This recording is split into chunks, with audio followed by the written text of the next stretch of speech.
Hello class 10 students. इस video में हम देखने वाले हैं इम्पॉर्टेंट क्वेरीज ऑफ डीबीएमएस। ये बहुत इंपॉर्टेंट टॉपिक है, हर बार इससे क्वेश्चंस पूछे जाते हैं बोर्ड्स में। तो ये जो क्वेरीज मैं आपको अब बताने वाली हूँ ये बहुत इंपॉर्टेंट है, फ्रीक्वेंटली पूछी जाती हैं। तो सबसे पहले हम देखते हैं कि क्वेरी होती क्या है। डेटा को स्टोर, रिट्रीव या फिर मॉडिफाई करने के लिए हम क्वेरीज का यूज़ करते हैं। क्वेरी डेटाबेस में एक्शन परफॉर्म करती है। अब हम स्टार्ट करते हैं इम्पॉर्टेंट क्वेरीज। ठीक है, सबसे पहले जो हमारी क्वेरी आती है वो आती है how we can create database in MySQL. हम डेटाबेस कैसे क्रिएट कर सकते हैं एसक्यूएल में। तो डेटाबेस क्रिएट करने के लिए क्वेरी होती है जो कि होती है क्रिएट डेटाबेस स्कूल, जिसमें क्रिएट डेटाबेस हमारी प्री डिफाइंड वैल्यू रहती है।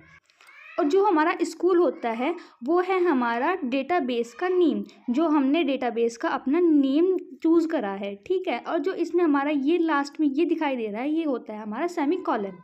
विदाउट सेमीकोलन हम अपने किसी भी क्वेरी को कंप्लीट नहीं कह सकते, इसके बिना हमारी क्वेरी इनकम्प्लीट रहती है। ठीक है, अब दूसरी क्वेरी जो आती है हमारी वो है how we can check existing database. इसका मतलब होता है कि हम डेटाबेस में जो हमारे पहले से ही डेटाबेसेस पड़े हुए हैं हम उसको कैसे चेक कर सकते हैं। तो उसके लिए क्वेरी होती है शो डेटाबेस। इस क्वेरी की हेल्प से हम अपने जो भी डेटाबेस प्रेजेंट है हमारे डेटाबेस के अंदर वो चेक कर सकते हैं। और हमें एक बात का यहाँ ध्यान रखना होगा जो कि है जो हमारी प्री डिफाइंड वैल्यू होती है। प्री डिफाइंड वैल्यू जो होती है हमारी डेटाबेस के अंदर वो हमेशा हमारी कैपिटल में लिखी जाएगी। हम उसको हमेशा कैपिटल में ही लिखेंगे, अदरवाइज़ ये हमारी रॉन्ग मैनर में कैलकुलेट हो जाएगी। अब थर्ड क्वेरी हमारी आती है how we open existing database. हम जो हमारा पहले से ही डेटाबेस के अंदर डेटाबेस पड़ा हुआ है हम उसको कैसे ओपन कर सकते हैं, जिसके लिए हम क्वेरी का यूज़ कर सकते हैं use school. Use school, school क्या है? स्कूल हमारा जो स्कूल है वो है हमारा डेटाबेस जो हम यहाँ पर यूज़ कर रहे हैं। ठीक है, फोर्थ क्वेरी यहाँ पर आती है how we can create table in a required database. हम किसी भी डेटाबेस के अंदर टेबल कैसे क्रिएट कर सकते हैं। सो पहला हमारा जो स्टेप होता है टेबल को क्रिएट करने का, सबसे पहले हम उस पहले डेटाबेस को सेलेक्ट करेंगे जो भी हमें डेटाबेस के अंदर टेबल क्रिएट करनी है। ठीक है, फॉर एग्ज़ाम्पल यहाँ पर मैंने स्कूल डेटाबेस का यूज़ करा है टेबल को क्रिएट करने के लिए। ठीक है, इसके लिए हम क्रिएट टेबल का यूज़ करेंगे। टेबल को क्रिएट करने के लिए क्रिएट टेबल क्वेरी का यूज़ करेंगे। क्वेरी होती है हमारी क्रिएट टेबल, देन जो स्टूडेंट है ये हमारा यहाँ पर है टेबल का नेम। ठीक है, टेबल का नेम। इतनी क्वेरी समझ में आई बच्चों आपको? देखो create table student, create table क्या हो गई हमारा हो गया प्रीडिफाइंड वैल्यू जो हम टेबल को क्रिएट करने के लिए यूज़ कर रहे हैं, और स्टूडेंट हमारा हो गया टेबल का नेम। उसके बाद हम ब्रैकेट लगाएंगे। ठीक है, जो ये ब्रैकेट होता है ये कंपलसरी होता है, हम इसको यहाँ पर छोड़ नहीं सकते, अदरवाइज़ ये हमारी क्वेरी रन नहीं होगी और हमारा जो टेबल है वो क्रिएट नहीं होगी। ठीक है, अब ब्रैकेट लगाने के बाद हमने यहाँ पर लिखा है roll number.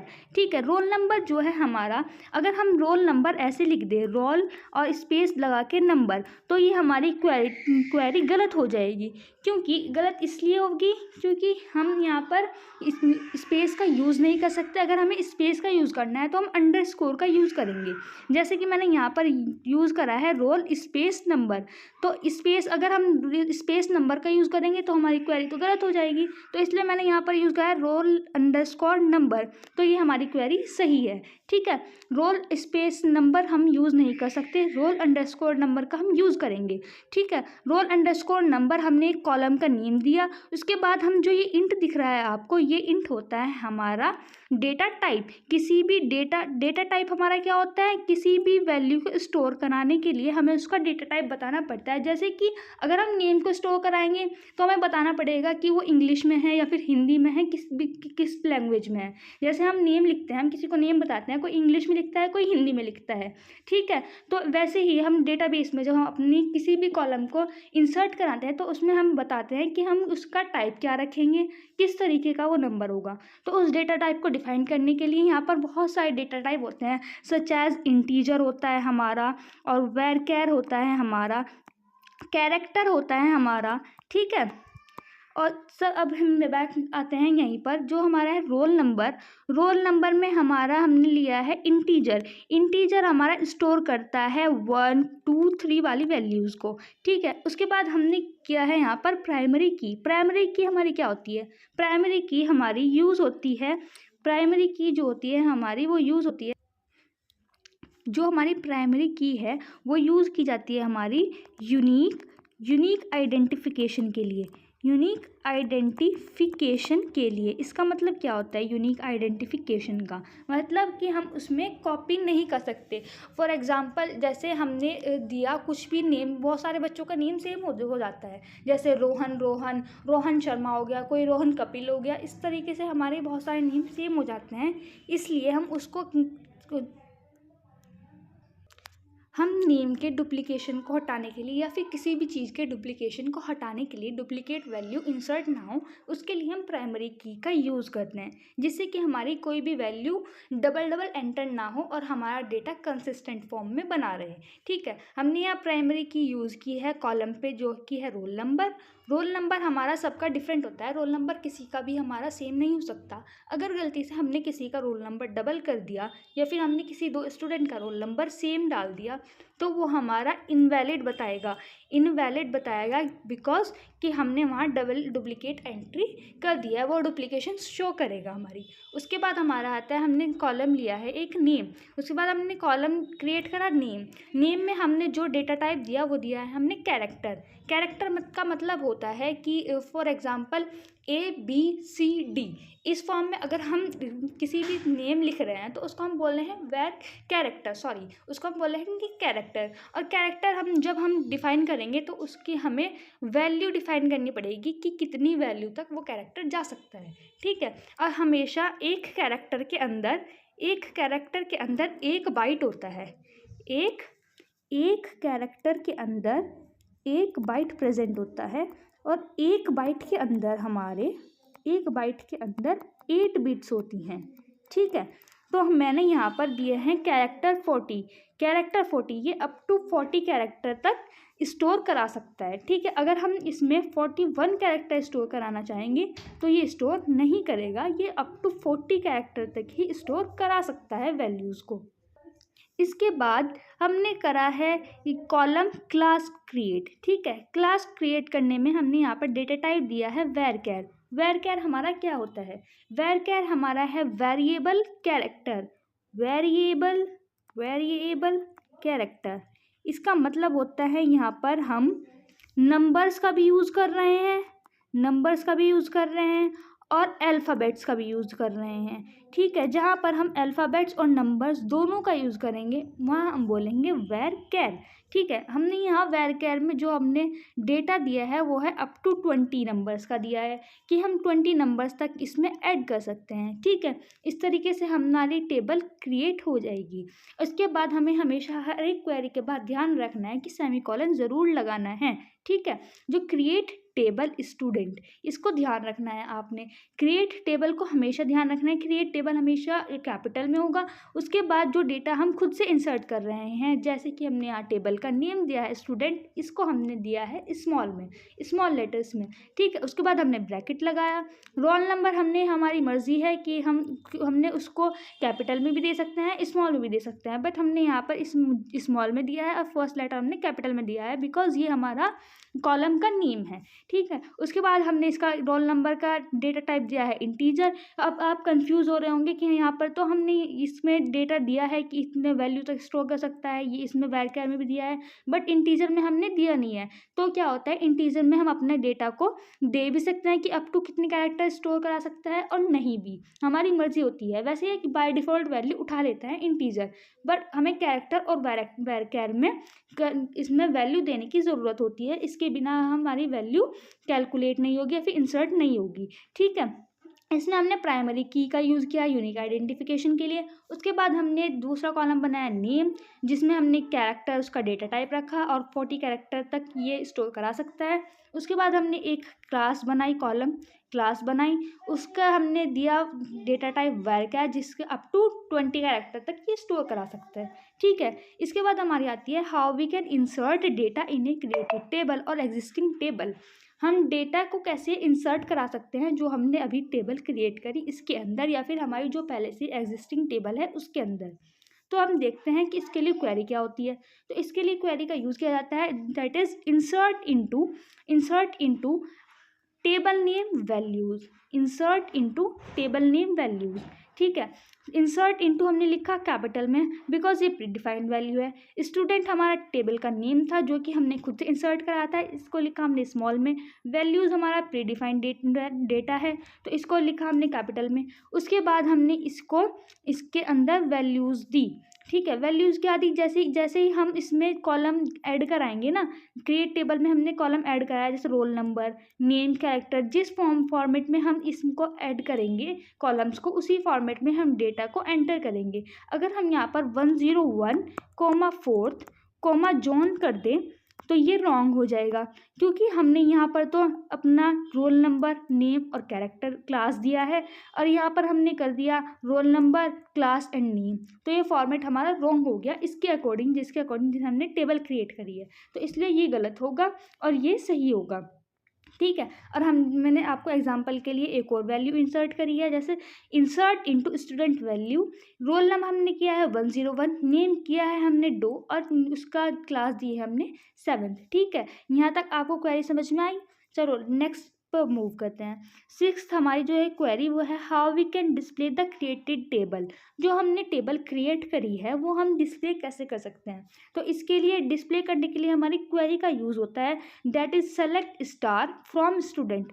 Select star from student. ठीक है, सेलेक्ट जो है और फ्रॉम है वो दोनों चीज़ हमारी प्रीडिफाइंड वैल्यू है, तो हमने इसको कैपिटल में रखा। स्टूडेंट हमारा टेबल का नेम है जो कि हमने खुद से दिया था, उसको हमने स्मॉल में रखा। ठीक है, उसके बाद जब हम ये क्वेरी लगाएंगे अपनी एसक्यूएल में तो ये टेबल हमारी शो करेगा। ठीक है, that is roll number, name, class. इसमें देख सकते हैं आप जो हमने वैल्यू यहाँ पर एंटर करी थी वही इसमें शो हो रही है, 101, 102, जॉन डो। ठीक है, 4th 7th अपनी क्लास भी कंप्लीट, ये हमारी ऐसे ही टेबल को शो करेगा।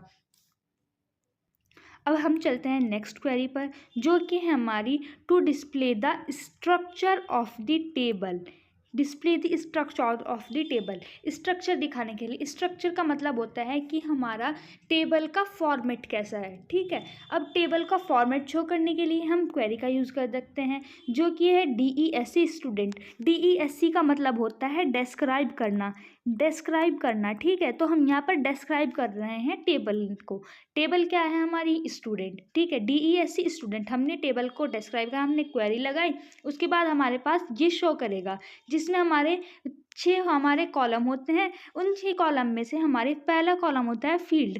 फील्ड का मतलब है जो जो कॉलम हमने एंटर कराए हैं। हमने कौन कौन से कॉलम एंटर कराए थे, roll number, name and class. उसमें टाइप हमने क्या क्या दिया था ऊपर, तो इसमें जो है हमने रोल नंबर का टाइप दिया था इंटीजर, नेम का टाइप दिया था हमने कैरेक्टर, क्लास का टाइप दिया था हमने var। ठीक है, इस पर हमने वैल्यू इंसर्ट करी है तो इसलिए ये नल शो कर रहा है, सब में नो शो कर रहा है। अगर हम यहाँ पर वैल्यू इंसर्ट नहीं करेंगे तो हमारा ये नल शो करेगा, इसमें यस शो करेगा। ठीक है, की का मतलब होता है हमारे जो भी हमने की इंसर्ट कराई है। हमने रोल नंबर में प्राइमरी की इंसर्ट कराई थी तो ये प्राइमरी शो कर रहा है। डिफ़ॉल्ट में हमने बाय डिफ़ॉल्ट कोई भी वैल्यू नहीं रखी है, हमने सब में खुद से ही एंटर करेंगे वैल्यू, इसलिए ये नल शो कर रहा है और एक्स्ट्रा का कॉलम पे आपको ध्यान नहीं देना है। ठीक है, अब आते हैं हम 8th क्वेरी पर, जो कि है to display individual column of existing table. ये तो हमने ऊपर देखी थी कि हम पूरी टेबल को कैसे शो कर सकते हैं। ठीक है, अगर हमें किसी भी एक कॉलम को शो करना है तो हम वो कैसे करेंगे, तो उसके लिए क्वेरी का यूज़ होता है select name from student. Select name from student मतलब सेलेक्ट नेम की जगह हमारा क्या है, column name. Select column name from table name. Select column name from table name. ठीक है, तो हम यूज़ करेंगे select name from student, table को किसी भी कॉलम को शो करने के लिए टेबल के। सेलेक्ट नेम फ्रॉम स्टूडेंट जैसे ही हम लगाएंगे तो ये दोनों शो कॉलम हमें नहीं करेंगे, हमें सिर्फ ये वाला कॉलम विजिबल होगा। ठीक है, अब हमारी आती है 9th क्वेरी, जो कि है to display more than one column from the existing table. अगर हम एक से ज़्यादा कॉलम शो कराना चाहते हो, हमें पूरी टेबल शो नहीं करानी, हमें एक से ज़्यादा कॉलम शो कराना है। जैसे हमें मान लो हमें 2 कॉलम शो कराने हैं। ठीक है, अभी मैंने आपको ऊपर बताया था एक कॉलम शो कराने के लिए, यहाँ पर हम मोर देन वन कॉलम शो कर रहे हैं। तो उसके लिए हम यूज़ करते हैं क्वेरी का select column name comma column name from student. मतलब सेलेक्ट कॉलम नेम फर्स्ट, जिसे भी हम फर्स्ट में रखना चाहते हैं, जो भी हम कॉलम नेम को हमने यहाँ पर फर्स्ट में रखा नेम। ठीक है, उसके बाद हमने रखा क्लास। ठीक है, हम इस दोनों को यूज़ करना चाह रहे हैं। ठीक है, तो आया हमारा select name class. Name class हमारी यहाँ पर आ जाएगी, जो भी हमारा नेम होगा वो आ जाएगा, जो भी हमारी क्लास होगी वो आ जाएगी। ठीक है, from student, from student, student हमारी क्या है, टेबल। ठीक है, अब हमारी मूव करते हैं नेक्स्ट क्वेरी पे, जो कि है to delete any database from list of database. अगर हम किसी भी डेटाबेस को डिलीट करना चाहते हो, पूरे ही डेटाबेस को हम डिलीट करना है, उसके अंदर चाहे कितनी भी टेबल्स हों वो सब डिलीट हो जाएंगी। तो उसके लिए हम यूज़ करते हैं ड्रॉप डेटाबेस स्कूल। इस क्वेरी का यूज़, हमारा जो स्कूल है वो है हमारा डेटाबेस का name. Drop database database name, drop database name. तो ये हमारी क्वेरी जो है वो चल जाएगी और हमारा जो डेटाबेस है वो डिलीट हो जाएगा। ठीक है, अब हमारी आती है नेक्स्ट क्वेरी, जो है to delete the complete row of the table. अगर हम पूरी ही रो डिलीट करना चाहते हैं टेबल की, अगर हमें रो डिलीट करनी है तो हम उसको 1 बाय 1 रो को डिलीट कर सकते हैं। हम सारी रो को एक साथ डिलीट नहीं कर सकते। तो हम रो को डिलीट करने के लिए सबसे पहले हम क्वेरी का यूज़ करते हैं delete from student where condition. Delete from table name where condition, हम कंडीशन लगाते हैं। हमने कहा डिलीट करो टेबल नेम, मतलब टेबल से वेयर, जहाँ पर name is equals to John है। हमने कहा कि डिलीट करना है स्टूडेंट टेबल से, जहाँ पर नेम, जिसका नेम जॉन है, उस वाली रो को हम डिलीट करना है। तो जब हम ये वाली क्वेरी लगाएंगे और इसको रन करेंगे तो हमारा जो जॉन वाली हमारी रो थी वो पूरी डिलीट हो जाएगी। उसका रोल नंबर भी डिलीट हो जाएगा, उसका हमारा क्लास भी डिलीट हो जाएगी, उसका नेम भी डिलीट हो जाएगा। ठीक है, अब नेक्स्ट मूव करते हैं हम 12th क्वेरी पे, जो है to delete the complete column of the table. पूरी का पूरा कॉलम हमें डिलीट करना है किसी भी टेबल का। ठीक है, हम कॉलम को भी 1 बाय 1 डिलीट कर सकते हैं, जैसे हम रो को डिलीट करते हैं 1 बाय 1, वैसे ही हम कॉलम को डिलीट कर सकते हैं 1 बाय 1। ठीक है, इसके लिए हम कॉलम के लिए यूज़ कर सकते हैं ऑल्टर टेबल का। ऑल्टर कमांड का यूज़ होता है, ऑल्टर कमांड का हमारा यूज़ होता है टू डिलीट करने के लिए कॉलम को। विदाउट ऑल्टर कमांड हम कॉलम को डिलीट नहीं कर सकते। रो को तो हम विदाउट ऑल्टर कमांड डिलीट कर सकते हैं, पर हम कॉलम को विदाउट ऑल्टर कमांड हम डिलीट नहीं कर सकते। इसलिए हम कॉलम को डिलीट करने के लिए ऑल्टर कमांड का यूज़ करेंगे, जो कि है ऑल्टर टेबल टेबल नेम। यहाँ पर ऑल्टर टेबल के बाद हमारा टेबल का नेम आएगा, then drop column column name. सबसे पहले हम ऑल्टर टेबल करेंगे, टेबल का नेम, जिस वाले टेबल से हमें डिलीट कराना है कॉलम, उस वाले टेबल का name. Then drop column, drop कर दो कॉलम। ड्रॉप का मतलब भी हमारा डिलीट ही होता है। ठीक है, ड्रॉप कॉलम, कॉलम जिसका भी हमें कॉलम डिलीट कराना है वही कॉलम, हम कॉलम का नेम हम यहाँ लिख देंगे। Alter table table name, drop column column name. ठीक है, अब हमारी आती है next query to display the name of the student who was in class 7th। हमें उसका स्टूडेंट का नेम शो कराना है जो क्लास 7th में है, उसके अलावा हमें कुछ भी डेटा नहीं चाहिए। तो उसके लिए हम क्वेरी का यूज़ कर सकते हैं select name from student where class is equals to 7th। Means select हमने करा नेम, ठीक है, इन्होंने कहा था टू डिस्प्ले द नेम, हमें नेम शो कराना है तो हमने कर दिया select name from student. Student table से इन्होंने कहा था name of the student, student हमने टेबल का नेम रखा था तो इन्होंने हमने यहाँ पर टेबल का नेम रख दिया। वेयर इन्होंने कहा जो who was in class 7th, तो हमने यहाँ वेयर कंडीशन का यूज़ किया जो कि क्लास 7th में है। ठीक है, तो जब हम क्वेरी रन करेंगे तो उस क्वेरी रन करने के बाद हमारे पास इधर नेम आएगा, नेम, और इधर क्लास आ जाएगी। ठीक है, जो भी क्लास 7th में स्टूडेंट पढ़ता होगा XYZ, उसका नेम यहाँ पर हमें शो करेगा। ठीक है, अब हम मूव करते हैं नेक्स्ट क्वेरी पर, जो है to modify update existing record in a table. Modify करना या फिर अपडेट करना एक ही बात होती है।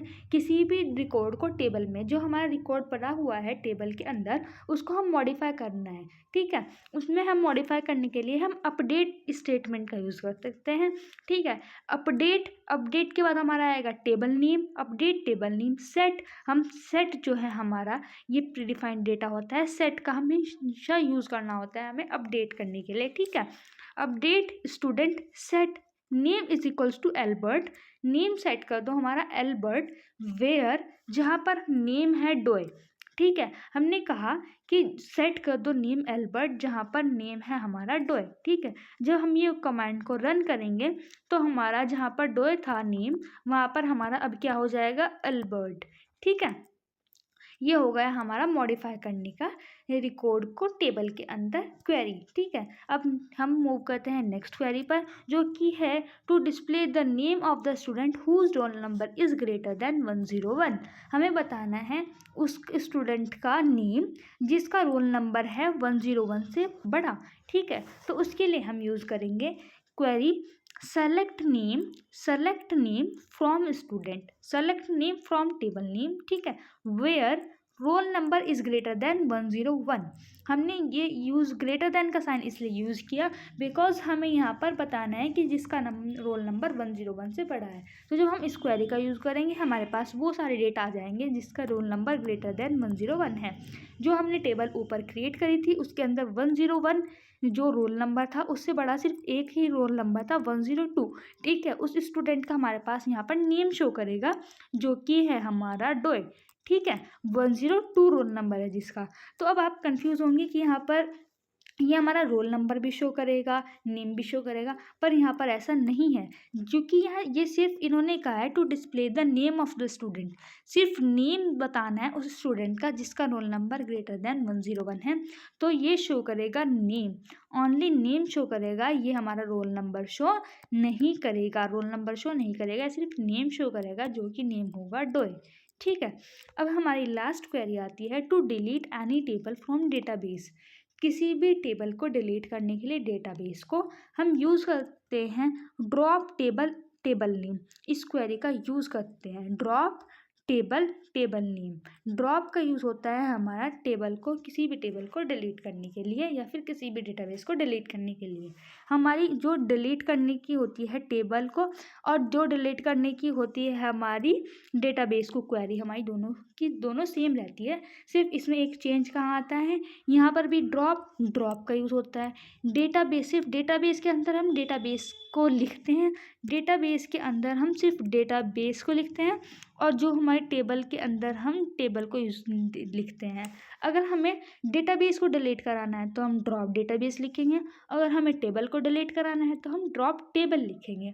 इसके अलावा इन दोनों क्वेरी में कोई भी चेंजेस नहीं रहते हैं, सिर्फ यहाँ पर सेम रहता है डेटाबेस, ड्रॉप सेम रहता है। यहाँ पर डेटाबेस लिखा जाता है डेटाबेस को डिलीट करने के लिए, यहाँ पर टेबल लिखा जाता है टेबल को डिलीट करने के लिए। उसके बाद यहाँ पर डेटाबेस का नेम लिखा जाता है डेटाबेस को डिलीट करने के लिए, यहाँ पर टेबल का नेम लिखा जाता है टेबल को डिलीट करने के लिए। ठीक है, टेबल को डिलीट करना और डेटाबेस को डिलीट करना आपको दोनों को समझ आ गया। ठीक है, ये दोनों सिमिलर हैं। और ये आया हमारा रो को डिलीट करना है, कॉलम को डिलीट करना, बट ये दोनों डिफरेंट है। रो को हम डिलीट करते हैं डिलीट कमांड का यूज़ करते हैं करके, और कॉलम को हम डिलीट करते हैं ऑल्टर कमांड का यूज़ करके। ये सभी क्वेरीज थी जो हमने आपको बता दी हैं। इसके अलावा कोई भी क्वेरी ऐसी नहीं रहती हैं जो कि एग्ज़ाम में आती हैं। इनमें से हमारी क्वेरीज बन सकती हैं, जैसे कि मैंने यहाँ पर बता दिया था to display the name of the student who was in class 7। वो तुमसे पूछ ले कि जो भी पूछ ले, जैसे to display the class 7th student whose name is Doe या फिर हुज नेम इज़ जॉन। वो ऐसे पूछ सकते हैं, घुमा के पूछ सकते हैं, पर क्वेरीज हमारी जो बेस होता है वो यही क्वेरी रहती है, इनके अलावा कोई भी क्वेरी नहीं रहती है।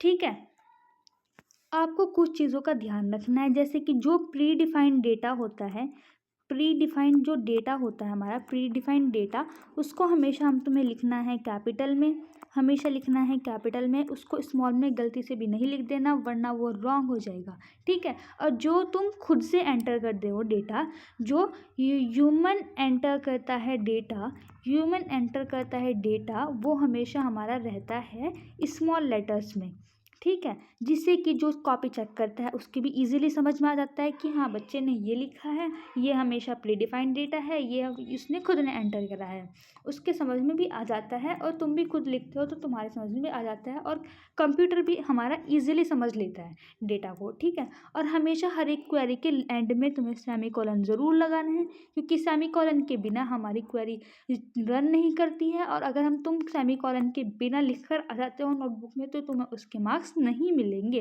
वो क्वेरी रॉन्ग होगी, पूरी तरह से रॉन्ग होगी। भले ही तुमने पूरी क्वेरी राइट लिखी हो बट एंड में सेमीकोलन ना लगाया हो तो वो क्वेरी तुम्हारी रन नहीं करेगी, इसलिए तुम्हारी क्वेरी के मार्क्स नहीं मिलेंगे।